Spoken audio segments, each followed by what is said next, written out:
Hi, my name's Helen Locke. I'm running the Big Draw this year from Farnham. I'm an illustrator and I really love to draw.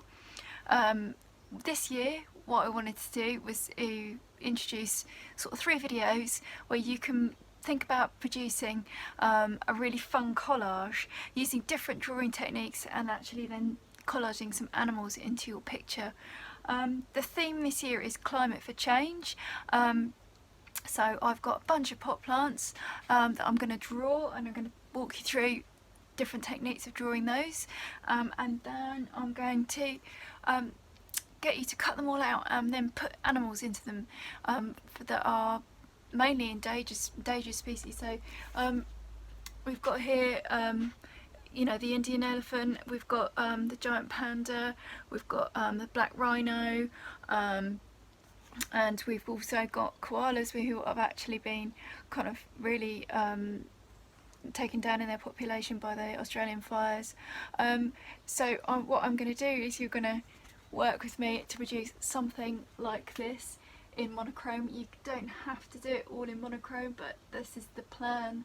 And then what I want you to do is post up your drawings and your collages to Instagram so that we can see them and we can have a virtual and online Big Draw this year. What I've got in front of me is the scene that you've got available to you. I've reduced it to black and white, and I've made it in a square format because what I want everybody to do is upload their drawings to Instagram. And what's lovely about square is it gives you kind of almost like a window. It gives you edges to work from. And it helps you with your drawing skills and placing things on the paper to give yourself a window or a composition. And then just look at how that picture frames things and how things actually can touch the edge of the frame. So with this image, you've got the leaves at the top corner touching. I've taken down a piece of paper. Mine's quite big. I chose an A1 piece and tore it up so that tore it in half, and then I took the same amount off the other side so that I had a square. So this is 42 by 42. You could do it with an A3 page and then just fold up the same amount all around. So, and I've also got one here that is black. So the second video we'll do exactly the same thing on black paper using white media, and in the last video we're going to cut up and all the best bits from each of these, and then we're going to make a massive kind of jungly collage. So let's just start with what you've got to hand. I'm hoping that you'll have something like a graphite stick, or if you've got a pencil, that's fine. We're going to be working in the sort of positive marks, so you're going to be looking at what's dark in your composition here. So it really helps you that this is black and white. I've got the setup in front of me, which looks really exciting and colourful, and you know, I might show you that at the end as well. So here we go. What we've got in this area is we've got 1, 2, 3, 4 pots. I try to pick things with exciting foliage, and these ones on the left are really dark, and they actually hit the top of the corner of the composition, so that's where I'm going to start. It can help you to measure a piece of an element of your drawing and use that as a measurement throughout if you want to get things proportionally correct. For the Big Draw, it's not necessary really to do a formal drawing, but these sorts of tips and tricks are things that I use and that can help you create a really interesting drawing. So what I've got is the top corner there. I'm just going to start with that great big leaf up there, and when you look at that, you can see that it's quite deep. So you've got that proportion, that whole leaf, almost being the same as about just under some of the pot sizes. So you're looking at proportions here, you can really see that. So what I've got here is I've got this leaf, you've got 1, 2, 3, 4, 5, 6. That's almost perfect for the bottom of that pot. So that depth is going to be the same as the bottom of my drawing here. So this could actually be just that little bit bigger. So I'm putting it in with a 2B pencil just to get my bearings around the drawing. And because it's so dark, it really doesn't matter how much colour and how much tone I put on these. The reason I'm using black and white is because A, it's easy to get the materials, but also it's easy for you to think about tonal value. All colours have a tonal value, and it can be really difficult to start using colour straight away. So let's just put that in and put that pot in and just see if we've got these proportions right. So how many did I say? 1, 2, 3, 4 to the pot. 1, 2, 3, 4 to the pot. There we go. That looks about right. So the pot's going to be in scale roughly the same as that big leaf. So I've made that a bit bigger. So what I'm going to do is just get these in.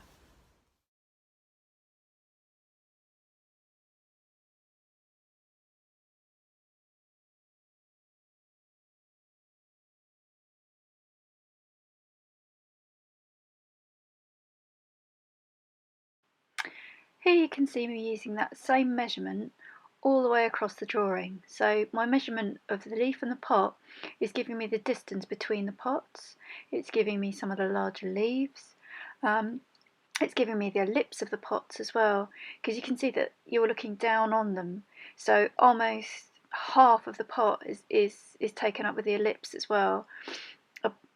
So you're actually using the measurement across again for the leaves. So it doesn't really matter what your measurement is. You don't have to use that big leaf, but you could use something. And don't forget that the measurement that you're using on your drawing is going to be different to the one that you're using to measure your picture. So if you're using just that top part of the pencil, that's your one measurement, which relates to the same size on your picture.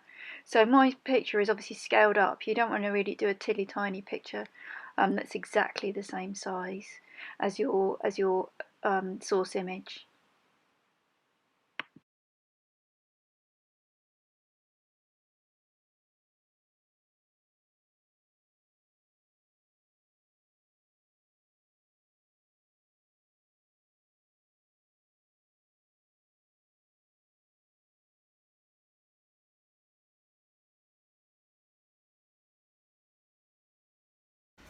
Okay, so I'm going to go in with some darker tone now and use a graphite stick now that I've got most of this sort of sketched out.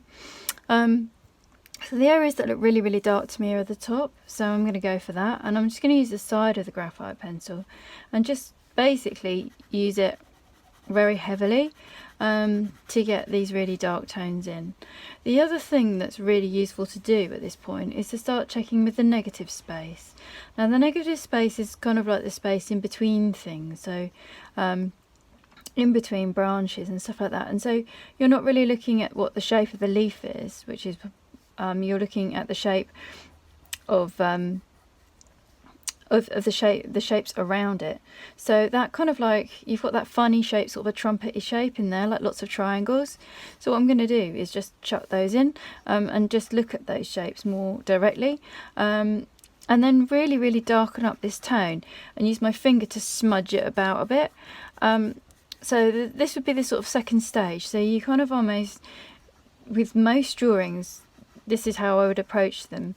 I would get in, kind of like have a little bit of a measure, have a little bit of a navigation about the drawing that I'm doing. So looking at the composition of it, you know, checking that I'm happy with it, because it took me ages to arrange these plants. Okay, so adding to this tone.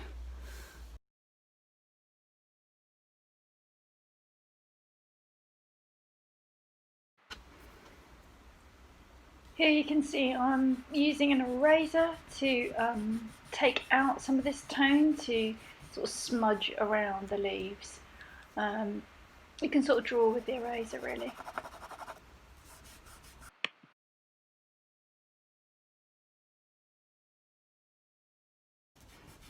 So the easy thing to do is just get a mid-tone in a lot of the time using just your finger, and then just look at, you need to squint and then look at where it's dark and where it's light. So this is where the darker tones are. So you've got that mid, and that's actually really light in there, so I'm going to leave that.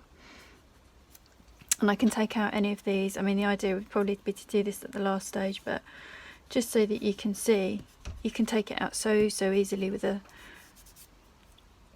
rubber. Just erase out so that you're picking up, and you've got this shadow coming across here. And then again, we've got these quite dark leaves sort of wisping across. Now I think this is where I kind of went a bit wrong with my drawing, so I'm going to use the tonal values to get everything in the right place as well.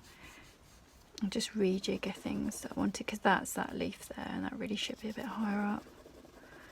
And so that means that that leaf is bigger and lower down the bottom here.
What I'm doing here is varying the marks that I'm making, because this is quite a kind of fibrous kind of sort of pole thing that this plant is on.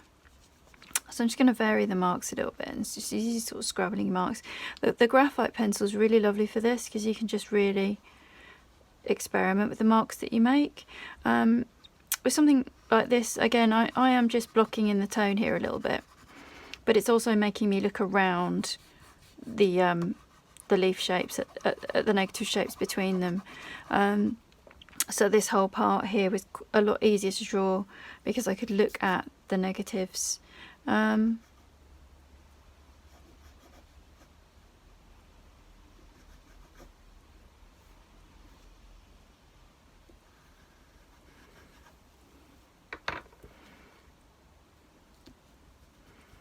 that shape a bit better using the eraser, because it's kind of like a quite a curve on that.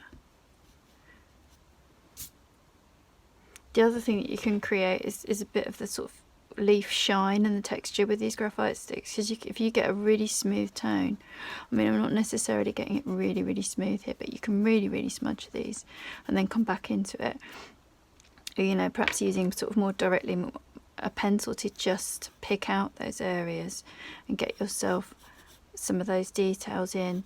So it really depends on how you use the materials and what you've got. A pencil is really useful, and it's very good for getting these subtle mid-tones, because it's quite smooth. I mean, this is just a basic cartridge paper, but it's got quite a lot of thickness to it. It's about a 220 GSM, so it's quite heavy. So you've got the paper's got a bit of weight to it, so it means you can put tone in and take it out again without the paper ripping or tearing. If you're using cheaper or lightweight paper, then you sometimes you're limited the amount of times you can do this. You can't keep rubbing it away because it starts to break down. The other thing you can do is use a pot of white emulsion onto the paper, because it gives you a texture and you can rub into that. And any sort of textured papers like pastel papers are really lovely to use, because you've got a mid-tone on them as well. So like you could use a colour paper to work on in this way, and then almost then you've got that mid-tone behind you and you're just putting in the darks. I mean, there's lots of things you can do if you've got different materials. This is using the least we possibly can, because at the moment we can't really sanitize materials, so the materials that you're going to get are going to have to be yours. We can't really wash a pencil very effectively, so just in the sense of the risk of infection at the moment, it's good to keep your materials simple and keep them yours. So I'm going to rub into this with an eraser a little bit, just get that kind of like feeling of, get the right sort of tones, because as I say, you can smudge it and get that mid-tone of the leaf, but there's also quite a lot of highlights on it.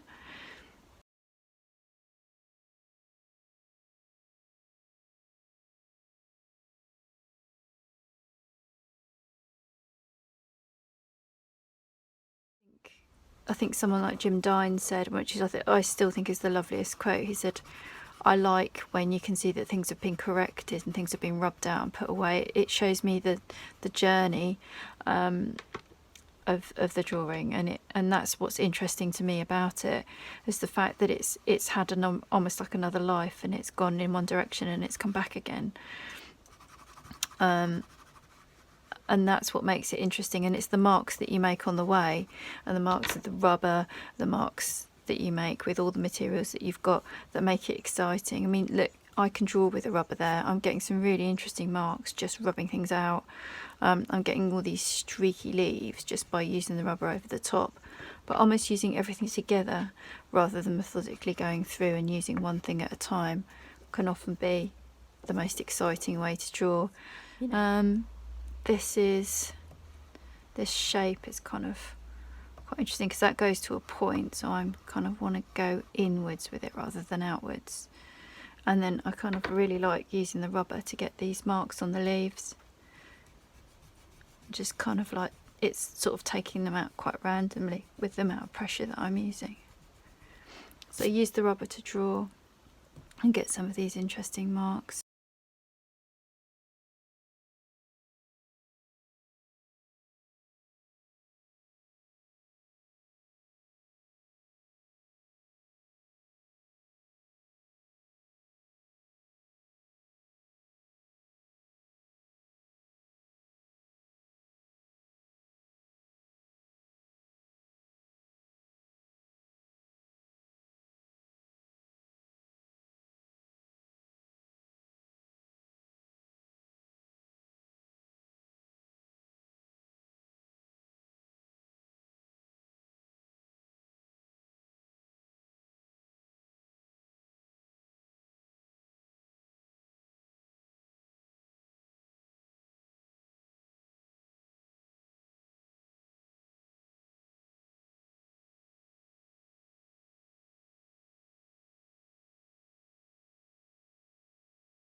This is me putting in the very last bits of tone, mostly using a pencil just for definition.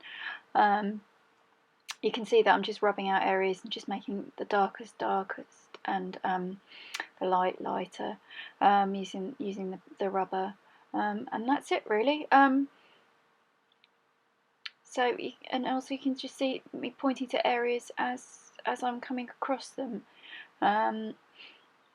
It's the very final part is when you kind of just squint at the drawing and basically look at the very darkest tones to see that things are looking more three-dimensional. Okay, hope you've enjoyed the video.